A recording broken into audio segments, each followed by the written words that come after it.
Hello दोस्तों। तो कैसे हैं आप सब लोग? ऑफ कोर्स खुश ही होंगे क्योंकि ग्रेजुएट्स के चेहरे पे स्माइल लाने वाली वैकेंसी आ चुकी है और वो वैकेंसी है सहायक कृषि अधिकारी।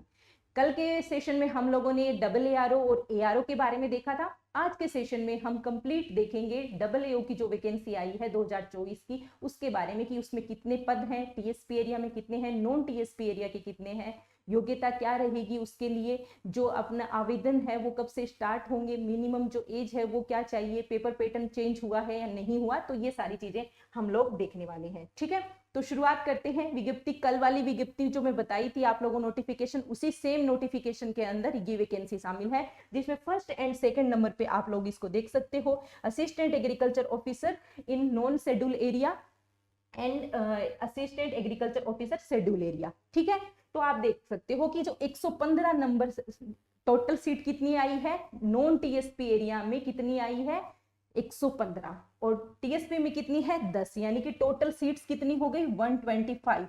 125 नंबर ऑफ सीट्स कम नहीं होती, अच्छी सीटें हैं। आपको बहुत अच्छे से तैयारी में जुट जाना है क्योंकि एग्जाम है वो ऐसा नहीं है कि बहुत लंबे टाइम बाद होगा, एक तैयारी, बहुत अच्छी तैयारी मांगती है ये वैकेंसी। ठीक है, तो हम देखेंगे नीचे सारी चीजें। देखो यहाँ पे जो एजुकेशन शैक्षणिक जो योग्यता है उसको देखने वाले हैं कि शैक्षणिक योग्यता क्या है। तो शैक्षणिक योग्यता फर्स्ट एंड सेकंड नंबर के लिए यहाँ पे लिखा हुआ है।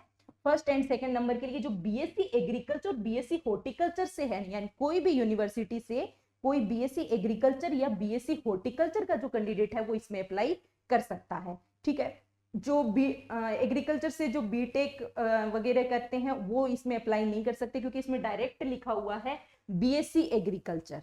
ठीक है ना, बीएससी एग्रीकल्चर और बीएससी हॉर्टिकल्चर जो है वो इसमें अप्लाई कर सकते हैं। ओके, फिर उसके बाद में हम लोग देखेंगे,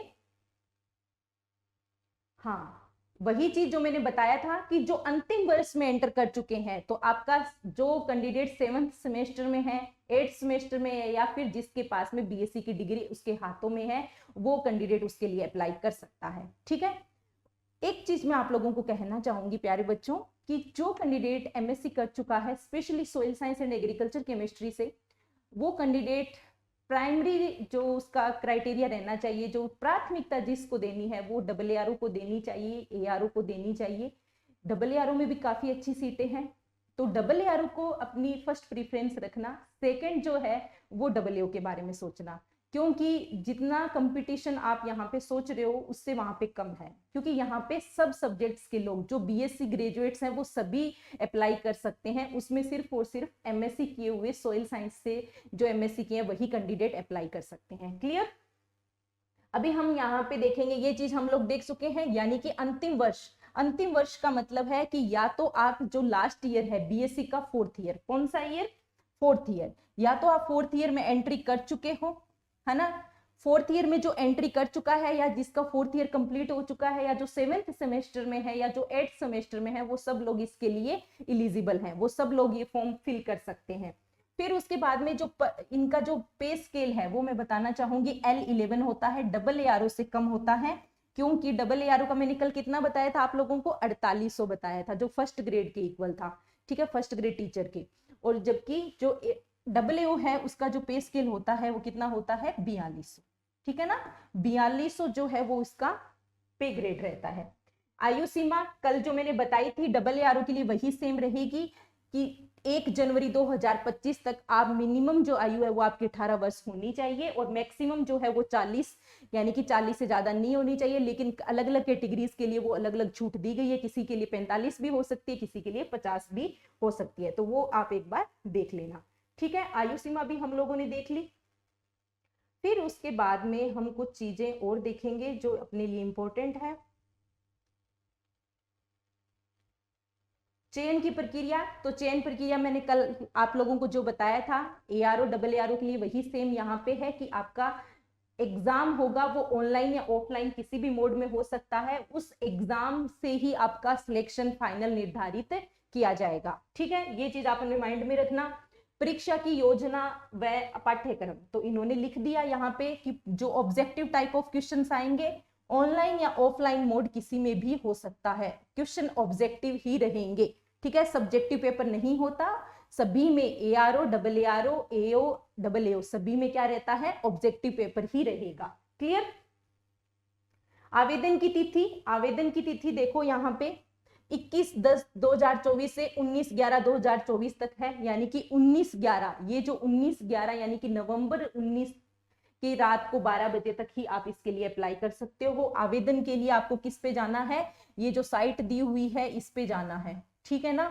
और OTR है, वन टाइम रजिस्ट्रेशन, अभी RPSC ने शुरू कर रखा है। उसमें जब अगर आपने पहले कोई वैकेंसी के लिए अप्लाई किया है और आपने सारी डिटेल, आपका नाम, आधार कार्ड, पैन कार्ड, पापा का नाम, सारी चीजें उसमें आपका अगर ऑलरेडी ही ऐड हो चुका है तो सीधा आपको जो उन्होंने OTR का जो रजिस्ट्रेशन नंबर दिया था वो डालना है, सारी इंफॉर्मेशन ऑटोमेटिक उसमें आ जाएगी, ठीक है। आधार कार्ड में या फिर कोई पैन कार्ड में अगर आप कोई भी अपनी ID अपलोड करते हो तो उसमें कोई करेक्शन है तो वो पहले ही करेक्ट कर लेना, अदरवाइज फालतू में बाद में पैसे लगेंगे। तो पहले ही अपने डॉक्यूमेंट सारे रेडी कर लो। जो OBC से, SC से, ST से यानी कि जो कैटेगरी का कैंडिडेट है वो अपना कास्ट सर्टिफिकेट है वो 6 मंथ, जैसे OBC के लिए मुझे पता है कि 6 मंथ से पुराना नहीं होना चाहिए, वो जनरली मांगते हैं, तो वो उसमें अपलोड करना है, क्योंकि हमें बाद में उस चीज के लिए क्योंकि एक करेक्शन करेंगे तो 500 रुपीज हमारे एक्स्ट्रा लगेंगे, तो वो क्यों लगाएं फालतू में, है ना।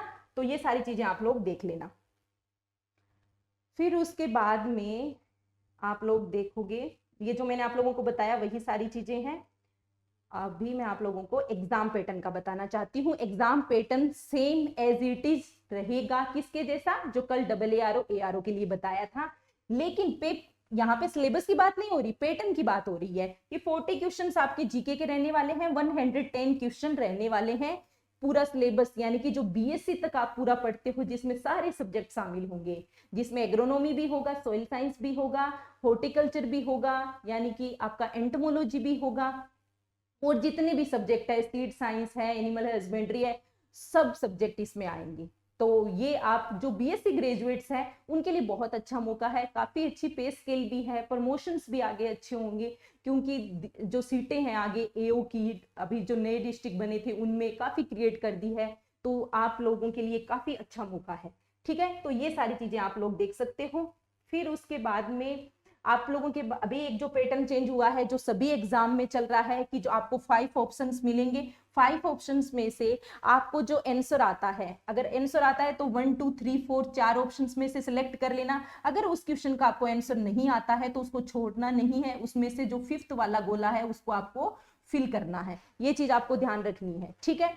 5th वाला गोला, अगर आपको कोई क्वेश्चन का आंसर नहीं आ रहा तो हम उस क्वेश्चन को जनरली ब्लैंक पहले तक छोड़ के आ रहे थे, उसको ब्लैंक नहीं छोड़ना। अगर 10% से ज्यादा, यानी कि 10% से ज्यादा अगर आपके वो गोले नहीं फिल हुए हैं तो आप लोगों का जो आगे जो MR सीट है वो चेक नहीं होगी। तो ये इस बात का आपको स्पेशली ध्यान रखना है। लास्ट में जिस क्वेश्चन का आपने आंसर नहीं दिया उसका फटाफट 5th नंबर वाला ऑप्शन आप लोगों को फिल कर देना है, ठीक है। तो ये सारी चीजें हैं। और एप्लीकेशन फॉर्म को बहुत ही ध्यान से भरना, एक एक चीज पढ़नी है प्यारे बच्चों।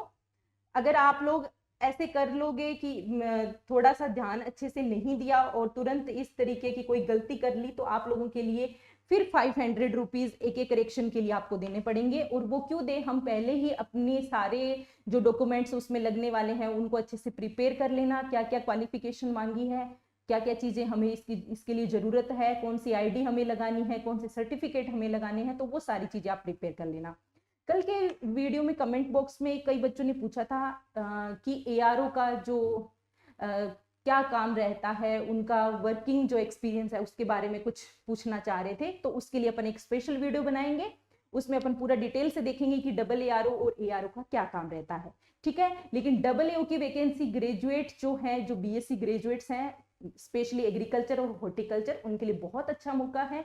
अगर आप फर्दर हायर एजुकेशन के लिए नहीं जाना चाहते हैं तो वो इसके लिए प्रिपरेशन जरूर करें, काफी अच्छी पोस्ट है, ठीक है। तो आज के लिए इतना ही, कल के सेशन में कुछ फिर लेके आएंगे नया। Thank you so much.